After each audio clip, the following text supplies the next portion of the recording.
سید حسین Tabatabai Qummi حاج آغا حسین قمی کے نام سے مشہور ایک ماہر فقہ اور ایرانی بادشاہ رضا خان کے خلاف لڑنے والے مجاہد عالم تھے۔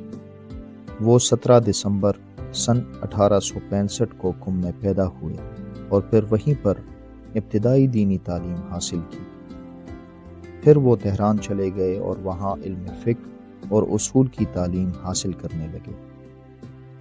22 سال کی عمر میں حج کرنے کے بعد انہوں نے نجف اشرف کا دورہ کیا اور 2 سال مرزا سید محمد حسن شیرازی اول کے علمی حلقے میں تعلیم حاصل کی۔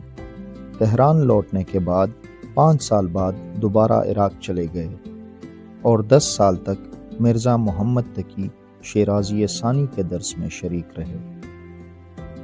سن 1913 میں مشہد چلے گئے اور عوام کے مذہبی معاملات کی دیکھ بھال کی۔ ایرانی بادشاہ رضا خان کے دین مخالف اقدامات کے بعد سید حسین تہران چلے گئے اور کربلا جلاوطنی کے باوجود مذہبی رہنمائی اور پڑھانے کا سلسلہ جاری رکھا۔ ایرانی بادشاہ رضا خان کی حکومت گرنے کے بعد سید حسین مشہد واپس آئے۔ 6 فروری 1947 کو نجف اشرف میں وفات پا گئے اور مولا علی علیہ السلام کے حرم میں سپرد خاک ہوئے۔